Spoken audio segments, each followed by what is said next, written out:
আপনারা দেখছেন জবর খবর, বাংলার স্পন্দন।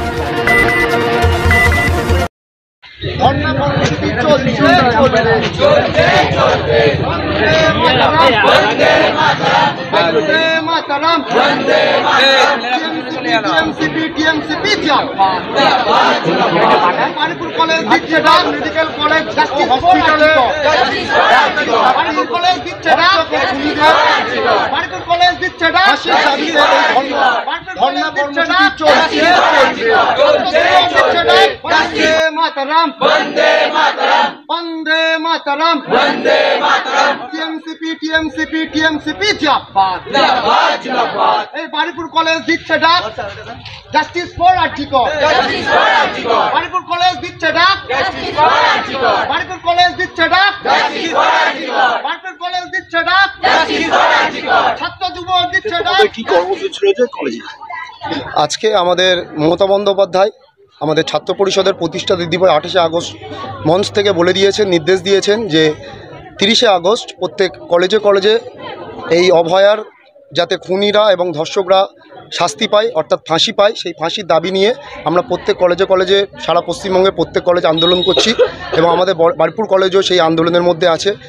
এবং আমাদের কলেজের জিএস রুদ্রনীল ভদ্র এবং আমাদের কলেজের সর্বসর্ব অর্থাৎ আমাদের অভিভাবক কলেজের জয়ন্ত ভদ্র মহাশয় এবং ইউনিট প্রেসিডেন্ট অনির্বাণ সাধুখা, এনাদের তত্ত্বাবধানে আমাদের কলেজের প্রত্যেকটা ছাত্রছাত্রী উপস্থিত থেকে আমরা এই ধর্না চালাচ্ছি সবাই একত্রিতভাবে। এবং মমতা বন্দ্যোপাধ্যায় যেভাবে ডে 1 থেকে এই ধর্ষকের বিরুদ্ধে, এই খুনির বিরুদ্ধে ফাঁসির দাবিতে বিভিন্ন দিক থেকে বিভিন্নভাবে লড়াই করছেন, সেই লড়াইয়ে আমরাও সামিল হয়েছি ছাত্র যুবরা। এবং সেই লড়াই আগামী দিনে যদি না ধর্ষকের বিরুদ্ধে যে আমাদের অভিষেক বন্দ্যোপাধ্যায় এবং মমতা বন্দ্যোপাধ্যায় যে বিল পাশ করতে চলেছেন, যে ধর্ষকের বিরুদ্ধে ফাঁসির দাবিতে যে বিল এবং আরজি করে এই মর্মান্তিক ঘটনার যে শাস্তি, চূড়ান্ত শাস্তি ফাঁসি, তার দাবি নিয়ে যে আমাদের বিলটা পাশ করতে চলেছে, সেই বিলটাও যাতে আগামী দিনে পাশ হয় তার দাবি নিয়েও আমাদের এই ধর্না। এই ধর্নাতে আমাদের প্রত্যেকটা কলেজের ছাত্রছাত্রীরা সামিল হয়েছেন এবং প্রত্যেকটা কলেজের ছাত্রছাত্রীরা মানে দুঃখজনকভাবে ধর্নাতে বসে আছেন যে তিলোত্তমার একটা শাস্তি, কঠিন থেকে কঠিনতম যাতে শাস্তি হয়, সেই দাবি নিয়ে আমরা ধর্না করছি। এবং হ্যাঁ, এবং সিবিআইয়ের ভূমিকা তো আমরা সবাই জানি যে সিবিআই বিগত প্রায় 16 দিন হয়ে গেল, সেই 16 দিন পার হয়ে যাচ্ছে, সিবিআইয়ের এখনও পর্যন্ত একজনেরও নাম বলতে পারিনি এবং একজনকেও অ্যারেস্ট করতে পারিনি। এটা বিরাট মানে কি বলবো, একদম খারাপজনক একটা ঘটনা যে সিবিআই এখনও পর্যন্ত কাউকে অ্যারেস্ট করতে পারেনি। আমরা তো আগামী দিনে সিবিআইয়ের কার্যকলাপগুলো দেখেছি, সিবিআই কী করেছে এবং কাদের কি অ্যারেস্ট করেছে, কত দূর পর্যন্ত দৌড়েছে, কিন্তু সিবিআইয়ের উপরে মানুষের একটা ভরসা ছিল সাধারণ মানুষের, কিন্তু এখনও পর্যন্ত সিবিআই সেইভাবে কিছু করতে পারেনি। এবং আমরা চাইবো যে আগামী দিনে যাতে তিলোত্তমার যে ফাঁসি, যে খুনি এবং যে ধর্ষক, তাদের যেন ফাঁসি হয় এবং বিচারটা যাতে ভালোভাবে হয়। আমাদের মমতা বন্দ্যোপাধ্যায় এবং অভিষেক বন্দ্যোপাধ্যায় লড়ছে এবং আমরা আমাদের জয়ন্ত ভদ্রর নেতৃত্বে আমরা যারা লড়ছি তারা একত্রভাবে লড়ব। নারী সুরক্ষা এবং ধর্ষণের বিরুদ্ধে যে বিল রাজ্য সরকার আনতে চলেছে, এই বিলকে কেন্দ্রীয় সরকারের আগে আনা উচিত নয়? অনেক আগে আনা উচিত ছিল, আমি আপনার সাথে একমত। যেহেতু মণিপুর এবং উত্তরপ্রদেশ, হাতরাস বিভিন্ন ঘটনার মধ্যে দিয়ে নারীদের যেভাবে করা হয়েছে, নারীদেরকে অসম্মান করা হয়েছে এবং নারীদেরকে ধর্ষণ এবং খুনের মতো মর্মান্তিক ঘটনা ঘটানো হয়েছে, সেই ঘটনাগুলো অনেক দিন আগেই এই বিলটা পাশ করা উচিত ছিল। কিন্তু আমাদের মমতা বন্দ্যোপাধ্যায়, বাংলার মা, ইনি প্রথমেই এই বিলটা পাশ করতে চেয়েছেন এবং আমাদের অভিষেক বন্দ্যোপাধ্যায়ের গলাতে প্রথমে এই বিল পাশ করার সুর পাওয়া গেছে।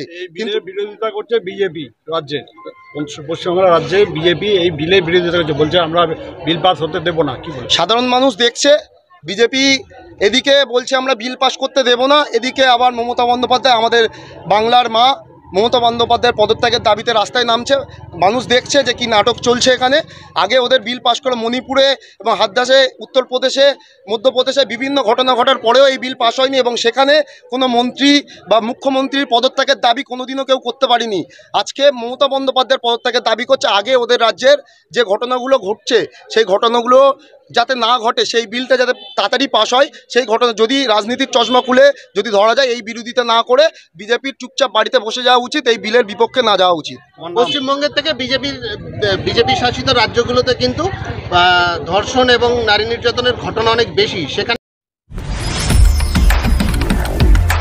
জয়নগরে এই প্রথম সরকার অনুমোদিত 100 শয্যা বিশিষ্ট নার্সিংহোম স্পন্দন মেটার্নিটি এন্ড নার্সিংহোম। এখানে 24 ঘন্টা আইসিসিউ, এনআইসিউ, ডায়ালিসিস ও সকল প্রকার মাইক্রোসার্জারি, ইউরোসার্জারি সহ অত্যাধুনিক শ্যামযুক্ত মডিউলার অপারেশন থিয়েটারে স্পাইন, ব্রেন ও অর্থোপেডিক রিপ্লেসমেন্ট সার্জারির সুব্যবস্থা আছে। এখানে সম্পূর্ণ বিনা ব্যয়ে Swasthyasathi, West Bengal health scheme ও অন্যান্য মেডিক্লেমের চিকিৎসা অপারেশনের সুবিধা পাবেন।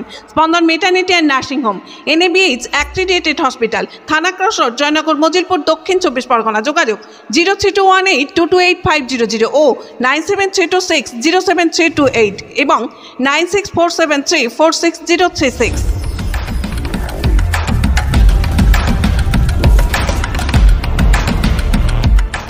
কি কর্মসূচি নিয়েছো?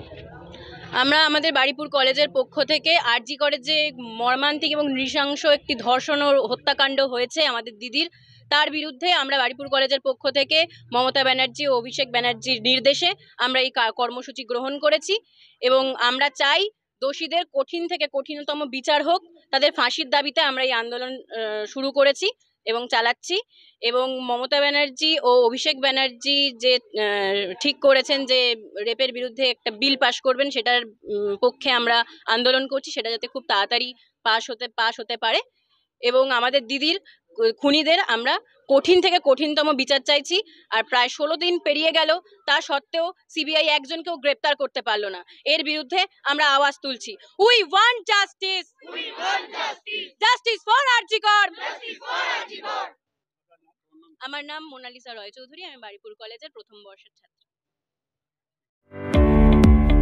মেডিকো মাল্টি স্পেশালিটি ক্লিনিক ও ডায়াগনস্টিক, এখানে অত্যাধুনিক মেশিনে CT scan, CTG, 4D, ultrasonography, digital X-ray সহ সমস্ত ধরনের শারীরিক পরীক্ষা করা হয়। প্রতিদিন বিশেষজ্ঞ চিকিৎসক দ্বারা পাবেন সুচিকিৎসার সুযোগ। মেডিকো মাল্টি স্পেশালিটি ক্লিনিক ও ডায়াগনস্টিক, জয়নগর থানা সংলগ্ন রেলগেটের কাছে, স্পন্দন নার্সিং হোমের বিপরীতে। ফোন 9832800700 এবং 9933749467। এলাকার মানুষের সুস্বাস্থ্যের কথা মাথায় রেখে কলকাতার পর জয়নগরে এই প্রথম আমরা TMT ও হল্টার পরিষেবা চালু করলাম।